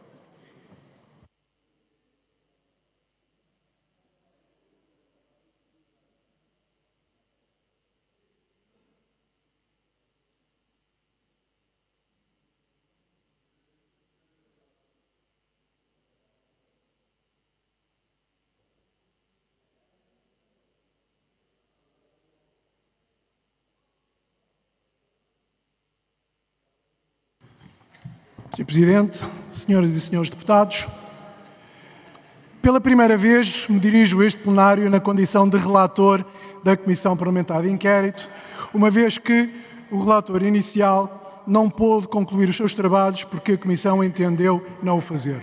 Não obstante, e deixemos isto claro, o meu cumprimento especial à senhora relatora, porque discordando do relatório, teve o trabalho de o realizar e considerámos um trabalho digno, mas discordando dele, e foi com isso que fez com que a Comissão Parlamentar de Inquérito, porventura pela primeira vez, tenha chumbado um relatório na globalidade relativamente a esta matéria. E isto nos preocupou desde o princípio, porque os trabalhos de uma Comissão Parlamentar de Inquérito têm uma base, um fundamento, é serem imparciais, tentarem indagar dos factos que presidem a matéria que levaram e que deram origem, e nós tentámos fazer até ao fim. No entanto, não tendo sido possível aprovar o relatório inicial, apresentou-se um relatório alternativo, elaborado por um conjunto de deputados, nomeadamente do PSD, que teve o cuidado de tentar, nos factos, ser o mais rigoroso possível, nos termos das audições todas que foram realizadas e nos termos também daqui que foi referenciado já pelo Presidente da Comissão, a quem saúdo e cumprimento pela imparcialidade com que dirigiu os trabalhos, e não posso deixar de o realçar, uma vez que a tarefa não era fácil. O relatório, no seu final, dividiu-se em 3 partes fundamentais. A primeira, a factual, em que, como vos disse, tentámos fazer um trabalho imparcial na decorrência das 37 audições que foram realizadas, as conclusões respectivas e as recomendações em termos de futuro. No que diz respeito à parte factual, ela deriva e consta do mesmo documento, mas na parte das conclusões havia e há um conjunto de circunstâncias e um conjunto de áreas que nos debruçámos com grande cuidado e com grande atenção. Nomeadamente no que dizia respeito e que constava do objeto inicial da CPI, nomeadamente quanto às questões da nacionalidade, do envolvimento da Casa Civil da Presidência da República, da intervenção do Ministério da Saúde, do envolvimento do Grupo Luzia da Saúde, do percurso do tratamento no Hospital de Santa Maria e, finalmente, no conjunto das questões que tinham a ver com o financiamento dos próprios hospitais no tratamentos desta natureza e desta dimensão. Julgamos que, do conjunto das conclusões, que foram não só as que advieram do relatório apresentado pelo PSD e contaram com propostas aceites e que contribuíram para o melhoramento do próprio relatório por parte do Partido Socialista e do PAN, e não posso também deixar de realçar o cuidado e a atenção que todos eles tiveram relativamente a esta matéria. No seu conjunto, julgamos que o trabalho que foi feito por todos os deputados tentou dignificar esta Assembleia. Aquilo que decorre de todo o relatório é exatamente isso, de uma forma imparcial, encontrar conclusões que tenham a ver com os factos e apenas e só com os factos, e não apenas com uma qualquer leitura política que se pudesse ter tido inicialmente a vontade de realçar. Foi nesse sentido que concluímos o trabalho, foi nesse sentido que assumimos a apresentação do relatório alternativo e foi com esse propósito que, no final, aprovamos.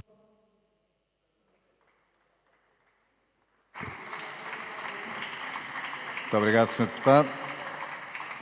Registre-se a sintonia entre o deputado relator e o Presidente da Comissão ao não conseguirem terminar ali por um segundo o tempo. Vamos entrar nas intervenções dos grupos parlamentares. A primeira será feita pela Sra. Deputada Cristina Rodrigues, do Chega.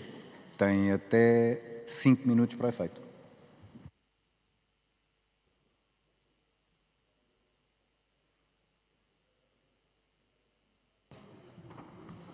Muito obrigada, Sr. Presidente, senhoras e senhores deputados. Sr. Deputado António Rodrigues, eu queria esclarecer já um ponto inicial.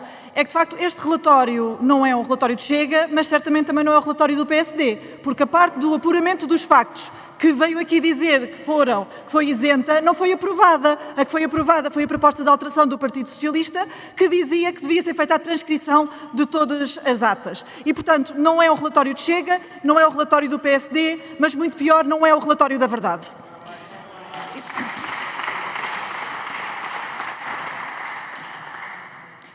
E queria começar por um caso específico, que é o caso da Maria, que tem 4 anos, tem a mesma doença das gêmeas luso-brasileiras e que em fevereiro foi noticiado que para angariar fundos para as terapias, em Santarém fez uma paella gigante. A mãe de Maria diz que não tem apoios suficientes do Estado nem para metade das necessidades da menina. Maria, filha de pais portugueses, a viver em Portugal. Já as gêmeas luso-brasileiras tinham cartão de cidadão há 5 minutos, chegaram, entraram no SNS, tiveram direito a acompanhamento médico de excelência, produtos de apoio, cadeiras elétricas em dobro, fisioterapia e um medicamento milionário Zolgensma. Os pais destas crianças nunca contribuíram com €1 para o Estado português. Obtiveram a nacionalidade com o fito de obter o medicamento, como de resto ficou evidente nesta CPI. Mas sabem qual é que é a diferença, senhores deputados, entre estas gêmeas e a Maria? É que os pais da Maria não são amigos do filho do Presidente da República. E é aqui que tudo começa. É aqui que as conclusões do relatório falham redondamente. A atuação do Presidente da República não foi especial, foi abusiva. E, portanto, os senhores deputados, ao negarem essa evidência, tornam-se cúmplices desse abuso. A prova obtida nesta CPI é mais do que suficiente para compreender o que aconteceu. Nuno Rebelo de Sousa, ou Pistolão, como preferirem chamar, queria ajudar os seus amigos. Escalou a situação quando entrou em contacto com o seu pai, que por acaso é o Presidente da República. E por isso sim, houve discriminação no tratamento e foi praticada por aquele que deve ser o garante do funcionamento regular das instituições e por isso também sim, o Presidente da República teve uma atitude especialmente censurável. Para concretizar essa ajuda, precisou, no caso de Lacerda Salles, que bem sabendo das dificuldades a nível orçamental do Hospital de Santa Maria, bem sabendo que haviam outros pedidos nas mesmas circunstâncias, decidiu usar o seu poder e obrigar uma médica a admitir para tratamento 2 crianças que já estavam salvas, medicadas e acompanhadas noutro país. Tudo para agradar à família Rebelo de Sousa. E, portanto, estas 2 interferências políticas são claras como a água. E por isso também, durante toda a CPI, PS e PSD esforçaram-se por tentar dificultar o processo de obtenção de documentos, desviar a atenção das responsabilidades dos seus políticos, mesmo que isso custasse a verdade. Mas foi na apresentação do relatório que deixaram mesmo cair a máscara e perderam toda a vergonha.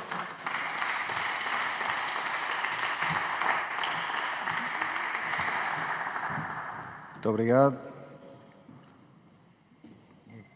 Depois tenho que só pôr ali mais 3 ou 4 segundos, que não parou no tempo devido. No Grupo Parlamentar do Chega, se faz favor. Próxima intervenção, e digo já que não há mais inscrições, e não havendo depois mais inscrições, eu vou encerrar o ponto, se não houver mais inscrições. A próxima intervenção será do Grupo Parlamentar da Iniciativa Liberal. Tem a palavra a Sra. Deputada Joana Cordeiro. E tem até 3 minutos para o efeito.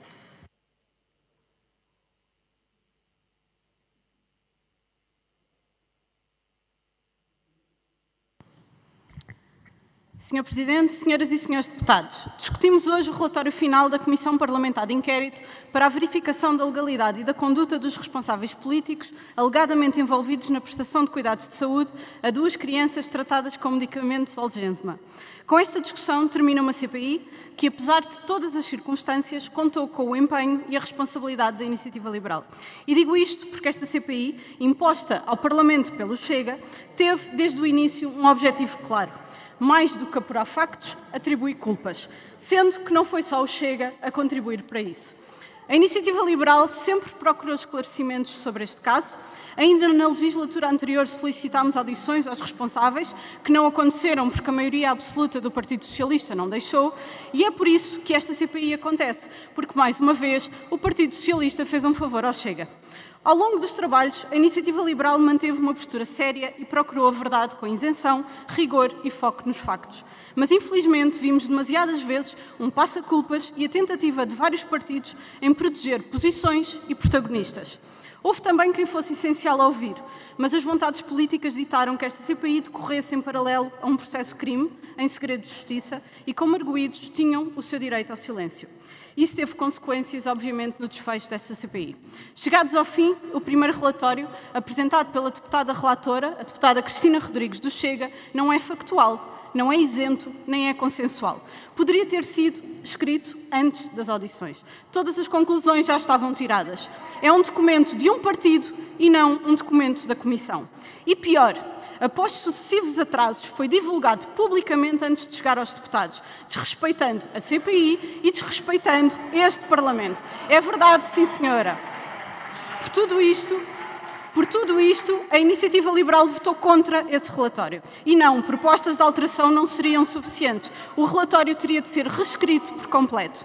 Esse esforço acabou por ser assumido pelo PSD e pelo CDS, que apresentaram um relatório alternativo mais próximo daquilo que nós entendemos que foi a realidade desta CPI. Foi este relatório que foi discutido e votado ponto a ponto.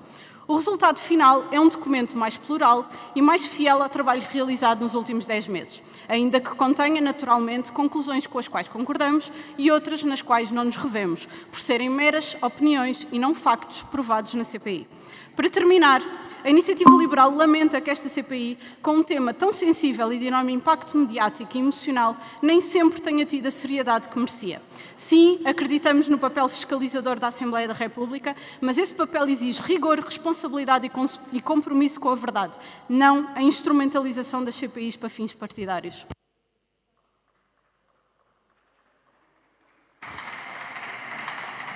Muito obrigado, Sra. Deputada. A próxima intervenção é da Sra. Deputada Inês Sousa Real, do PAN. Tem até 1 minuto para o efeito. Muito obrigada, Sr. Presidente, Senhoras e Senhores Deputados. Este relatório que aqui hoje discutimos conseguiu assegurar o equilíbrio e a objetividade.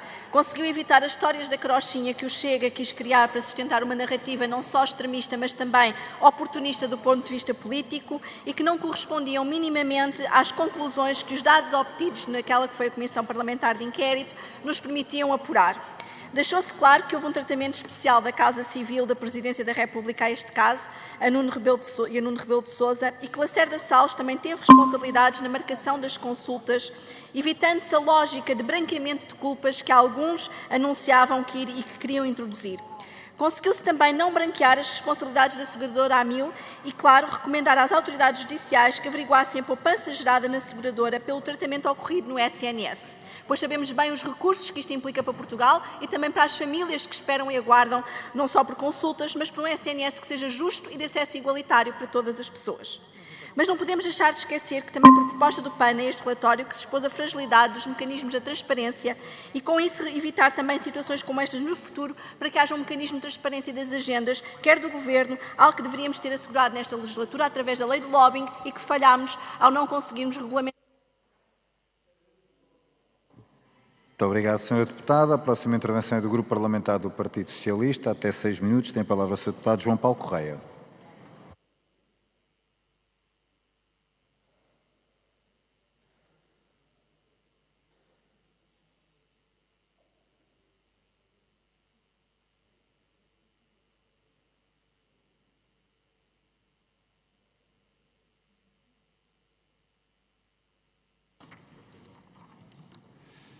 Senhor Presidente, Senhoras e Senhores Deputados, esta Comissão de Inquérito foi uma grande e pesada derrota para o Chega, que desde a primeira hora tudo fez para colocar a CPI ao serviço da sua agenda política. Em primeiro lugar, a deputada relatora, a Sra. Deputada Cristina Rodrigues, furtou-se ao diálogo mínimo com os deputados dos outros partidos, ainda antes de concluir a proposta de relatório que lhe estava confiada pela Comissão de Inquérito, ao arrepio do que seria politicamente recomendável e do bom senso da prática parlamentar. Em segundo lugar, a deputada relatora e o seu partido quebraram o princípio da isenção imposto pela Lei dos Inquéritos Parlamentares. A deputada relatora, ao fazer uma apresentação pública ao lado do seu líder partidário, através de uma conferência de imprensa inédita e desprestigiante para a figura dos inquéritos parlamentares, permitiu que o Chega se apropriasse da proposta de relatório. Em terceiro lugar, a proposta de relatório apresentada pelo Chega estava dominada por um conjunto de conclusões especulativas, sem adesão aos factos apurados. Sem margem para outro desfecho, A proposta de relatório do Chega foi reprovada com o voto contra dos deputados de todos os outros partidos, a quem coube viabilizar um relatório final com conclusões que respeitassem os factos apurados. Senhoras e senhores deputados, os deputados do Partido Socialista pautaram a sua intervenção pela ausência de partidarite e sem julgamentos e sem pré-julgamentos de ninguém, na busca de responsabilidades irresponsáveis que tivessem prejudicado o interesse público. Fizemos-lo nas audições e na documentação requerida. Fizemos-lo nas vezes que tivemos de erguer a voz contra as tentativas de instrumentalização da CPI por parte do Chega, quer no recurso abusivo ao direito potestativo, quer na interpretação desmedida da equiparação das comissões de inquérito às autoridades judiciárias. Fizemos-lo, acima de tudo, nas conclusões apresentadas, construídas na factualidade apurada, razão pela qual foram aprovadas 22 das 26 conclusões apresentadas pelo Partido Socialista. Senhoras e senhores deputados, a atribuição da nacionalidade demorou aproximadamente 6 meses, um prazo normal em comparação com processos do mesmo consulado, decorreu sem qualquer interferência externa e cumpriu todos os trâmites legais. As crianças tinham direito a aceder ao SNS. Não poderia existir uma lista de espera, nenhuma criança ficou sem tratamento. O preço concreto do medicamento foi sendo negociado ao longo do tempo, tendo ficado substancialmente abaixo dos 2 milhões de euros cada. As diligências levadas a cabo por Nuno Rebelo de Sousa, junto aos órgãos de soberania, são a origem deste processo. Intercedeu e atuou de forma insistente junto do Presidente da República, da Casa Civil, do Secretário de Estado da Saúde e do Hospital Lusíadas em Lisboa, em busca de uma ajuda maior para que as crianças fossem tratadas no SNS com medicamentos Zolgensma. Juliana Rebelo de Sousa, ponto de contacto entre os pais das crianças e Nuno Rebelo de Sousa, era agente de uma seguradora, uma das mais destacadas empresas da Câmara Portuguesa de Comércio de São Paulo, na altura liderada pelo marido. Essa empresa era parceira comercial da seguradora brasileira Amil, onde os seguros de saúde das crianças foram contratados. A Amil estava a suportar o tratamento das crianças com o medicamento Spinraza, conforme sentença emitida pelo Tribunal de São Paulo, e à época era detentora de participação social no Grupo Lusíadas Saúde, onde foram marcadas as primeiras consultas das crianças em Portugal. Sobre esta matéria em concreto, uma vez que os meios da CPI se revelaram insuficientes para apurar e esclarecer uma eventual intervenção da seguradora Amil e dos seus representantes, isto é, uma eventual atuação com o propósito de gerar poupança no tratamento das crianças, a que estava obrigada a suportar pela justiça brasileira, pelo facto de as mesmas passarem a ser tratadas em Portugal, o seu cabal apuramento só poderá ser efetuado pelas autoridades judiciais competentes, caso assim se entender. Existiu uma intervenção especial da Casa Civil da Presidência da República, embora não tenha sido identificado qualquer tipo de ilegalidade. O relatório de IGAS revelou-se incompleto, deixou de fora a atuação da Casa Civil do Presidente da República e dos médicos do Hospital Dona Estefânia. Foi também concluído que pela maioria da CPI, que o Secretário de Estado da Saúde deu uma instrução direta e clara à sua secretária para solicitar a marcação da consulta. Esta conclusão, como se sabe, teve a oposição dos deputados do PS, pelo facto de a única prova não contrariada era de que a Secretaria de Estado tinha sinalizado o caso clínico das crianças do Hospital Santa Maria através do envio de um mail. Senhoras e senhores deputados, a dificuldade de última hora trazida pelo Chega foi ultrapassada pela CPI, que desta forma soube prestigiar a Assembleia da República, contribuindo para a relação de confiança que os portugueses depositam nos inquéritos parlamentares e nas instituições democráticas. 2 palavras finais. Ao Presidente da Comissão, ao deputado Rui Paulo Sousa, que pautou a sua atuação com espírito colaborativo e cordialidade. Uma segunda palavra aos assessores da Comissão e dos grupos parlamentares e aos jornalistas que acompanharam de forma empenhada e irrepreensível os trabalhos do inquérito ao longo dos meses. Obrigado.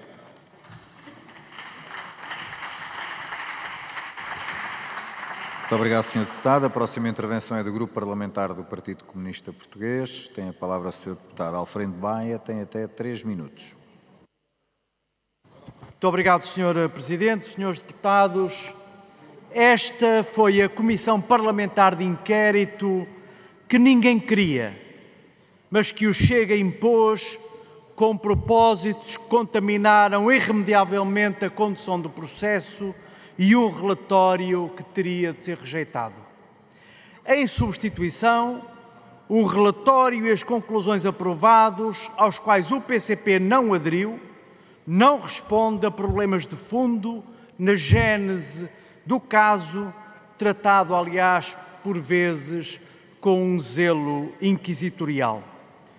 Como o PCP salientou, na sua origem estão fatores que interpelam o Estado e a própria consciência do legislador.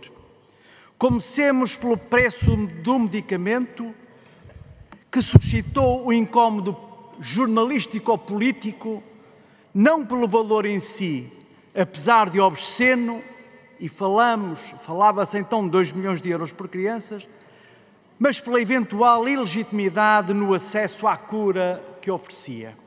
Para o PCP, nunca esteve em questão o princípio da garantia de acesso às melhores terapêuticas disponíveis. O que da nossa parte se problematizou e se mantém em aberto, mas que os relatórios não trataram, são as razões pelas quais certos medicamentos atingem preços extraordinariamente e injustificavelmente elevados.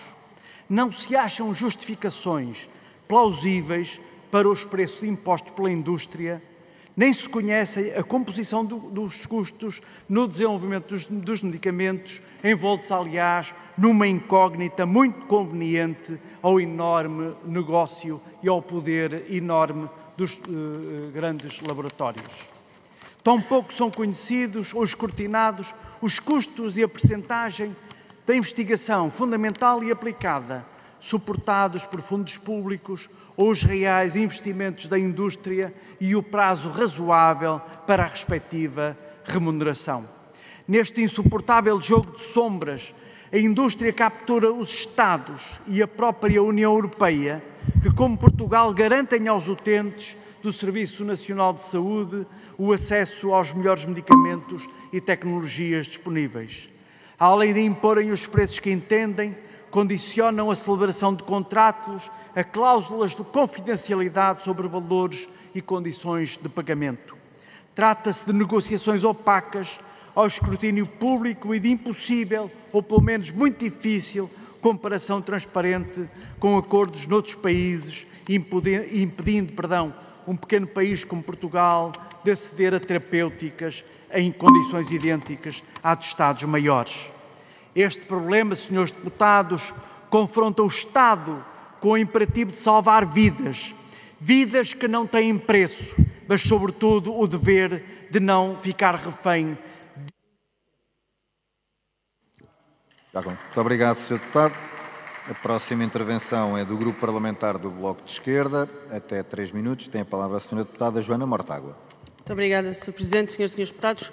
Basta lembrarmos das comissões de inquérito que se realizaram nesta Assembleia da República sobre falências bancárias, sobre gangsterismo económico, sobre interferência política na comunicação social, sobre rendas abusivas na energia, sobre a gestão da TAP, para perceber o perigo em que o Chega pôs o Instituto das Comissões de Inquérito no Parlamento, ao querer descredibilizar um dos nossos maiores instrumentos democráticos de fiscalização daquilo que corre mal na governação e daquilo que corre mal na governação e na promiscuidade com os negócios. Aquilo que o Chega pretendeu fazer com um relatório que tinha falsidades, mentiras e omissões foi um assalto institucional às comissões de inquérito, mostrando ao país que é possível transformar uma comissão de inquérito num instrumento de propaganda.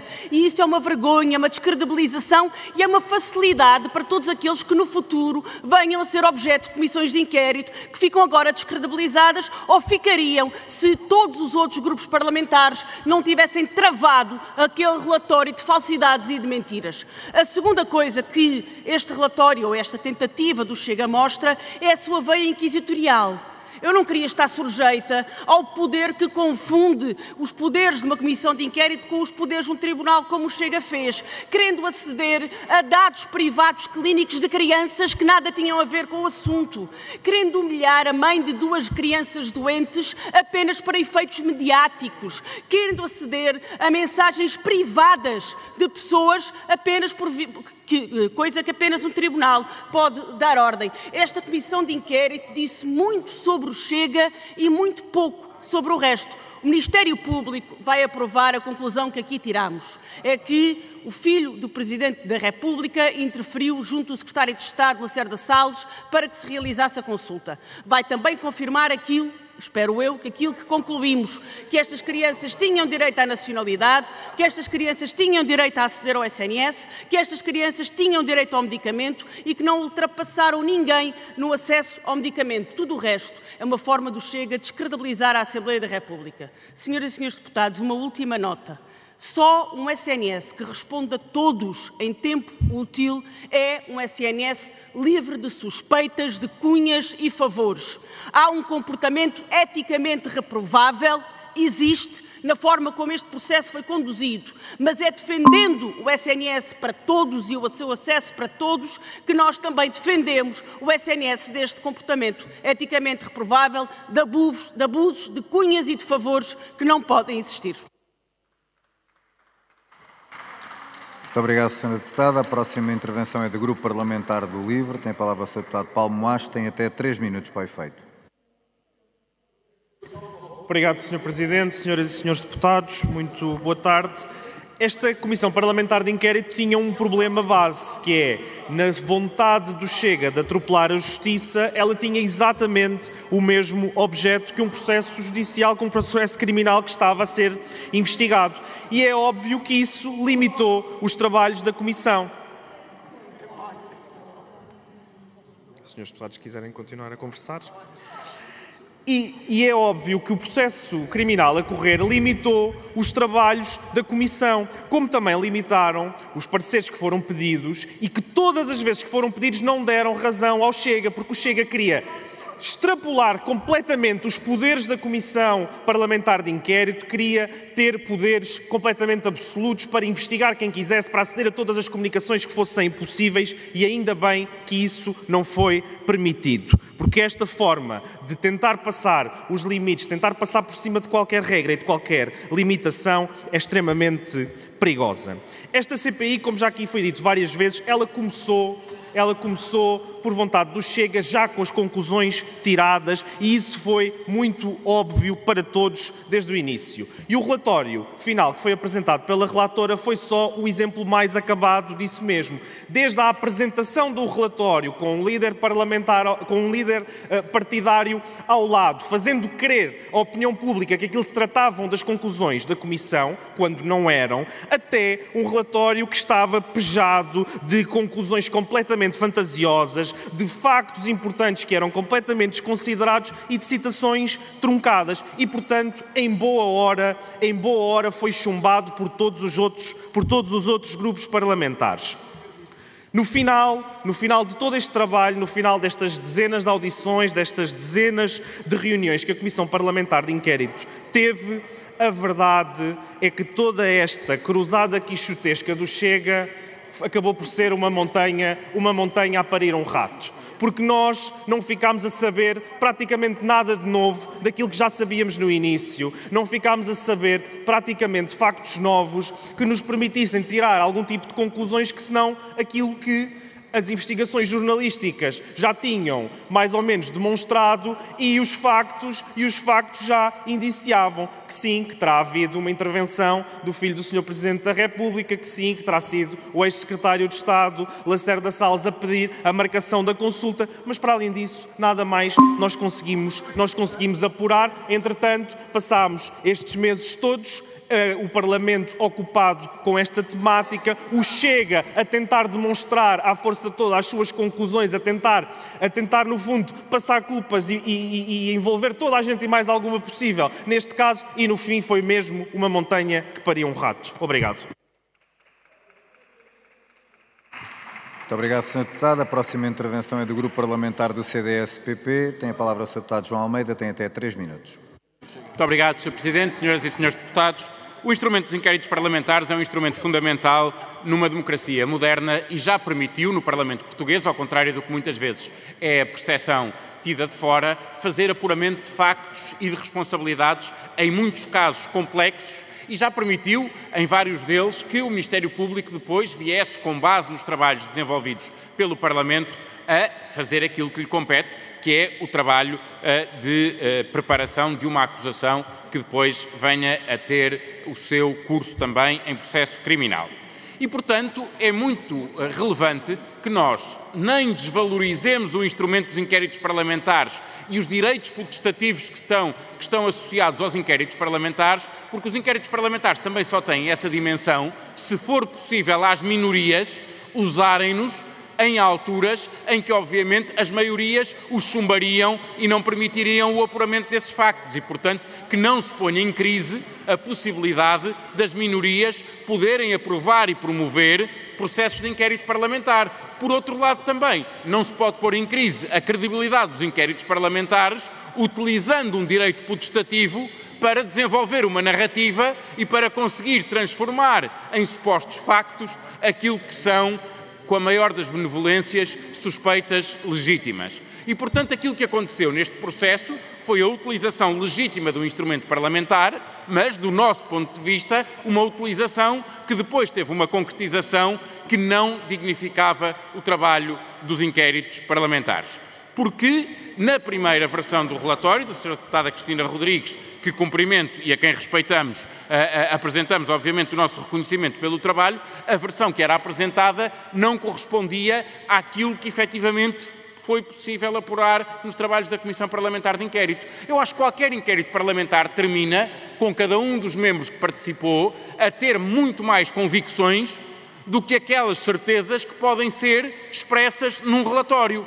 E essa responsabilidade é a responsabilidade que nós temos enquanto representantes e enquanto titulares de cargos políticos. Nós não podemos verter num relatório aquilo que são as nossas convicções, nós só podemos verter num relatório aquilo que efetivamente foi possível apurar. E isso implica um trabalho que tem de ser feito na elaboração de um relatório, de também auscultar todos os outros deputados que participaram no inquérito parlamentar, para que seja possível tirar conclusões que sejam conclusões efetivamente sustentáveis. Não aconteceu isso. Foi possível aprovar, e cumprimento o Sr. Deputado António Rodrigues por isso, um relatório alternativo que é um mínimo denominador comum. Obviamente eu tenho mais conclusões do que aquelas que estão no relatório, mas obviamente essas não são conclusões da Comissão, são aquelas com que eu fiquei e que obviamente não permitem juntá-las ao relatório. Cumprimento também o Sr. Deputado Rui Paulo Figueiredo, porque presidiu de forma, Rui Paulo Sousa, por ter presidido de forma exemplar aos trabalhos da Comissão, todos os funcionários da Comissão. Foi possível apurar muitos factos, esperemos que eles tenham consequência na Justiça.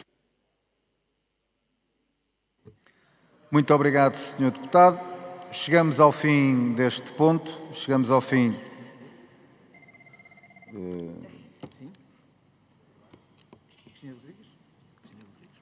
Temos então ainda mais uma inscrição. Tem a palavra a Sra. Deputada Cristina Rodrigues, do Grupo Parlamentar do Chega. Tem até 1 minuto e 59 segundos.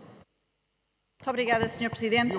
De facto, eu quase que vos batia palmas, não por serem bons deputados ou por terem feito um bom trabalho, mas porque fizeram realmente uma grande encenação aqui hoje. Muito bem, muito bem. É que realmente há 50 anos que o PS e o PSD andam a ludibriar os portugueses e ficou muito, muito evidente nesta comissão de inquérito. Houve um relatório que se viu claramente que PS e PSD acordaram alterações nas suas conclusões para que pudessem chegar a um consenso. Mas ficou mais do que evidente, e qualquer pessoa que o veja vai concordar com aquilo que eu estou a dizer, por mais que isso a chateie. E, portanto, foi claramente um caso de uma mão lava a outra. O PS apresenta uma conclusão que dizia que a Casa Civil tratou o processo de forma especial, como é possível comprovar na comparação dos outros processos similares a que a CPI teve acesso, mas depois, no dia, faz uma alteração que diz que, afinal, realmente foi especial. Pá, mas não houve ilegalidade nenhuma. Está tudo bem. Por acaso, curiosamente, o PSD decide fazer, pois, também uma alteração, por causa de Lacerda Salles.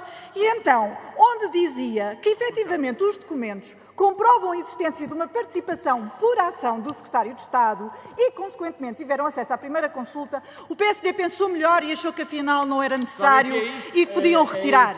Senhores deputados, não é porque repetem várias vezes uma mentira que ela se torna verdade. E não é porque vocês metem aqui que os portugueses em casa não sabem o que é que aconteceu e não sabem qual é que é a verdade dos factos. Muito obrigado, Sra. Deputada. Para uma intervenção do Grupo Parlamentar do PSD, tem a palavra o Sr. Deputado António Rodrigues, tem até 6 minutos para o efeito.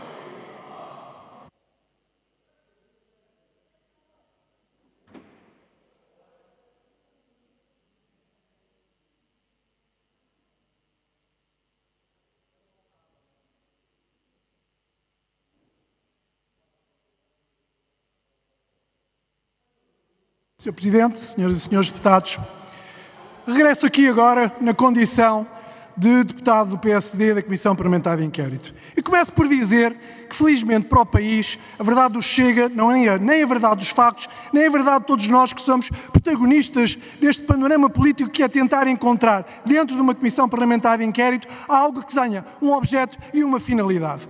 Ao contrário, o Chega virou este processo ao contrário. Primeiro encontrou os fins e depois tentou encontrar os meios para chegar aos fins que tinham previsto inicialmente. Que fins eram esses? Eram alvos postos nas costas de titulares de cargos políticos em Portugal. Tinha o Presidente da República por um lado, um Secretário de Estado, um ex-Secretário de Estado por outro e um filho do Presidente da República. Estes eram os objetivos. Não importavam os factos, não importava o apuramento da verdade, a única coisa relevante era ir ao alvo, era fazer tiros. E por isso, recordem-se disto. O primeiro a ser ouvido foi o Secretário de Estado, ou ex-Secretário de Estado da Saúde, no âmbito da campanha para o Parlamento Europeu, apenas e só para minimizar um partido. Não eram factos que estavam em causa, eram apenas e só o circo que o Chega transformou toda esta Comissão Parlamentar em todo o tempo que esteve presente. Tentou fazê-lo nas audiências, nas audições, tentou fazê-lo nos documentos, tentou fazê-lo em todos os momentos. Até o tentou fazer hoje, dizendo que tentou carregar documentos para a Comissão, coisa que, se houve alguém que contribuiu para os documentos para a Comissão, não foram os deputados do Chega, mas foram deputados dos outros partidos. E recordo os processos judiciais do Tribunal do Brasil, recordo a apólice de seguro tão relevante quanto isso, para vos recordar apenas isto. Nós fomos para a Comissão Parlamentar de Inquérito convictos de encontrar a verdade. Carreámos todos os documentos possíveis e impossíveis. Eu, pessoalmente, fui titular de uma ação em uma situação inovadora para o Parlamento Português, uma ação contra o Parlamento Português, do qual o avisado era eu, e apenas isso só, porque introduzi documentos na própria Comissão Parlamentar de Inquérito. E isto demonstra a faculdade que o Chega teve de tentar ludibriar todos com todas estas situações, de um comportamento inadmissível para uma Comissão Parlamentar de Inquérito, com conclusões previamente tiradas, com situações previamente desenhadas, como se viu em todas as situações em que houve reuniões em que aparecia alguém do Chega, nomeadamente o seu Presidente, a comentar aquilo que se iria discutir na própria Comissão, a sua própria posição, tirando dia a dia conclusões daquilo que era ou que estaria ainda em causa. E por isso, nós não encontramos nada de errado no processo da nacionalidade, como aqui já foi dito. Nós não encontramos nada de errado junto dos próprios médicos do Hospital de Santa Maria,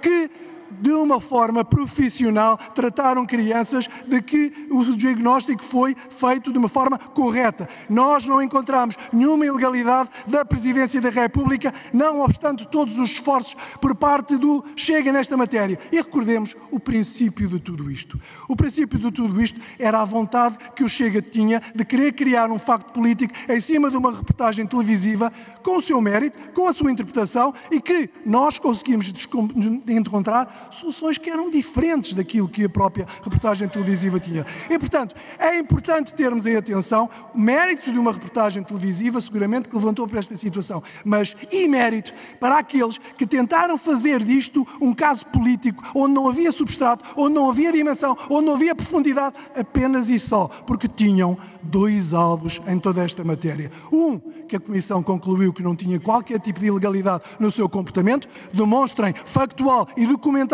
qualquer tipo de intervenção incorreta por parte da Presidência da República, e outro que teve uma intervenção que nós consideramos que foi além daquilo que devia ter sido feita, ficou plasmada nas conclusões do relatório, é clara, e há uma questão fundamental. De todo este trabalho feito na Comissão Parlamentar de Inquérito, das conclusões enviadas para o Ministério Público, porque há, e é importante também que o digamos, há um processo de crime a correr a par desta Comissão e que apurará o que tiver que apurar de uma forma isenta, como o Ministério Público fará e os tribunais portugueses também, mas há um processo de crime que está a correr. A nós não nos compete criminalizar ninguém, compete apurar factos. E nas conclusões do relatório e nas recomendações do relatório estão os factos que foram apurados. Não, mas qualquer invenções, não, mas qualquer não factualidade que o Chega quis desde o princípio, mas apenas e só o resultado final de um trabalho laborioso de muitas sextas-feiras na tarde que foram aqui passadas neste Parlamento, que curiosamente fez com que muita gente se aproximasse deste Parlamento para assistir àquilo que o Chega tentou fazer, mas não conseguiu. E é importante que se diga que de tudo aquilo que hoje se conclui, E como já aqui foi referido, são as comissões parlamentares de inquérito que saem de alguma forma beliscadas. Porque agora precisamos de construir todo um espaço, precisamos de reconstruir toda uma narrativa junto às próprias comissões parlamentares de inquérito, para que eles não sejam única e exclusivamente instrumentos de um partido ou de alguns deputados para se tentar encontrar um fim que já está definido desde o princípio. E é bom que façamos também aqui uma reflexão principalmente sobre as comissões parlamentares potestativas. Lembremos os poderes que têm todos aqueles que as iniciam. Tem o Presidente, o Relator, podem indicar todo um conjunto de declarantes ou depoentes para essas mesmas comissões parlamentares de inquérito, condicionando à partida tudo aquilo que está no âmbito de uma comissão parlamentar. É bom que reflitamos sobre isto, porque se queremos tirar a dimensão acusatória e dirigida por parte de uma comissão parlamentar de inquérito, se lhes queremos voltar a dar a dimensão que elas tiveram no passado e que já aqui foram referenciadas como relevantes, tratemos as comissões parlamentares de inquérito com as dignidades que elas devem ter politicamente neste Parlamento e deixemos ao Ministério Público, aos tribunais, tudo aquilo que é apuramento da verdade, dos factos, por aqueles que o sabem tratar, não como uma agenda política, mas como uma agenda que se pretende que seja real e que as conclusões correspondam aos factos. Esta comissão de inquérito conseguiu fazer isto no final, mas não foi por obra do Chega, antes pelo contrário, foi por obra e graça de todos os outros deputados que souberam dignificar o Parlamento. Muito obrigado, Sr. Deputado. Tem a palavra a Sra. Deputada Joana Mortágua, do Grupo Parlamentar do Bloco de Esquerda. Tem até 17 segundos para o efeito.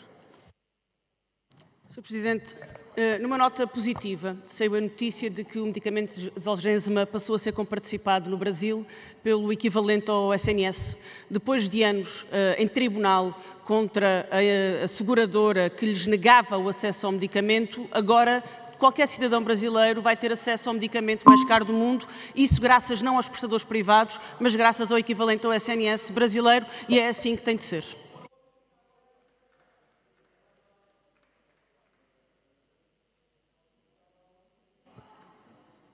Intervenção do Grupo Parlamentar do Chega. Tem a palavra a Sra. Deputada Cristina Rodrigues. Tem até 32 segundos para o efeito. Muito obrigada, Sr. Presidente. Eu queria só dizer que não é culpa do Chega que haja governantes ou titulares de cargos políticos dos partidos, alguns partidos aqui representados que não sejam nossos. E, portanto, se há políticos que estão envolvidos, a culpa não há de ser do Chega. E, portanto, uma comissão parlamentar de inquérito é para isso mesmo, é para verificar a responsabilidade de políticos que tenham interferido de uma forma errada, que aqui aconteceu, evidentemente. E, portanto, da vossa parte, aquilo que ficou claro é que nunca quiseram a verdade, quiseram sempre proteger os vossos, sempre proteger os vossos e queriam atacar o Chega. Não conseguiram.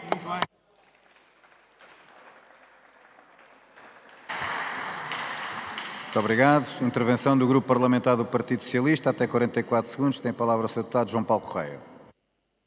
Obrigado, Sr. Presidente. Esta comissão de inquérito tinha tudo para correr mal. A responsabilidade do Chega foi total. Desde o início.